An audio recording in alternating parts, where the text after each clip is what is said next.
Nah, coba kita lihat videonya ya. Dan ini kelihatan banget bahwa adanya sisa-sisa terhadap peninggalan dan adanya kehidupan di masa lalu begitu.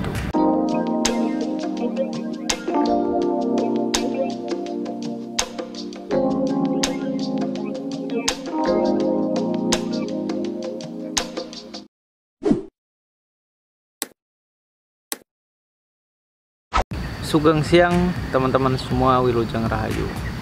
Pada kesempatan kali ini channel Sinau bareng Irwan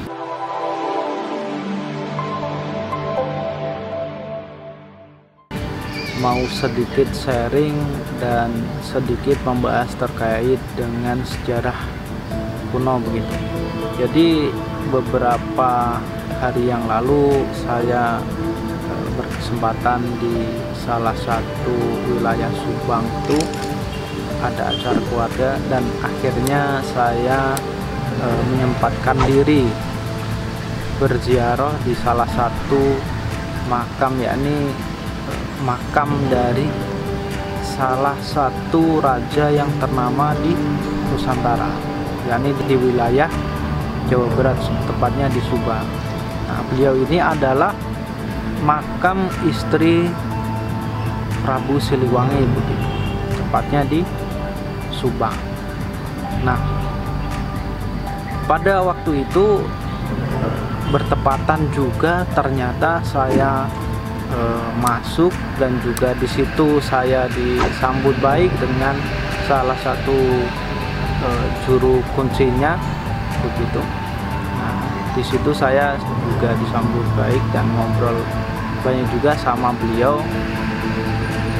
Akhirnya saya berbincang-bincang terkait dengan makam, dan juga ternyata di sana itu ada salah satu peninggalan kuno yang ditemukan oleh juru kuncinya begitu.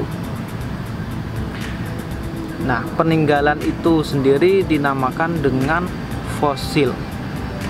Nah, akhirnya saya diberitahu dan juga diberikan sedikit banyak informasi terkait fosil ini, bahwa juru kuncinya sendiri bilang di tahun 2011 beliau sendiri kan mempunyai tanah yang di dekat lokasi fosil itu sendiri. Nah, dia ini sering ke wilayah situ, dan akhirnya dia tahun 2011 itu menemukan sebuah peninggalan sejarah.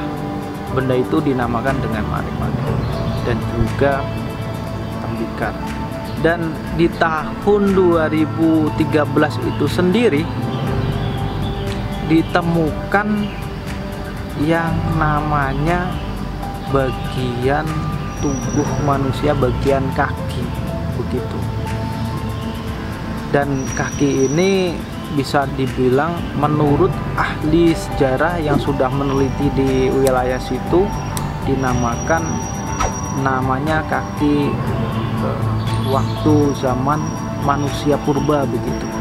Dan di tahun 2016 juru kuncinya itu sendiri menemukan yang namanya tulang manusia, dan tulang manusia ini tidak utuh begitu. Nah, coba kita lihat videonya ya.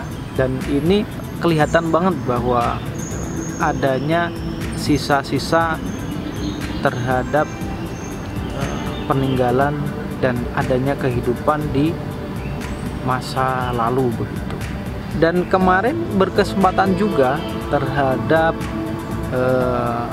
juru kuncinya juga memberikan informasi bahwa data-data yang diberikan bahwa ini 90% menurut para ahli itu memang benar, bahwa benda-benda bersejarah ini yang tepatnya berada di sebelah dari, kalau kita masuk itu sebelum sampai kepada makam Nyai Subang Larang begitu. Nah, disitulah ditemukannya dua fosil manusia purba begitu. Dan menurut data-data yang saya cari dan juga yang dikuatkan oleh juru kuncinya, bahwa manusia purbakala ini ternyata menurut ahli sejarah juga berasal dari manusia purba dari Austronesia yang berimigrasi di wilayah Indonesia bagian barat, yakni tepatnya di Subang, Jawa Barat. Demikian informasi yang saya berikan, bahwa informasi ini sampai sekarang ini akan ditelusuri. Namun data-data yang mendukung 90% dari penelitian dari sejarah maupun dari kalangan sejarawan sendiri itu mengatakan bahwa ini benar-benar dari fosil manusia purba. Begitu.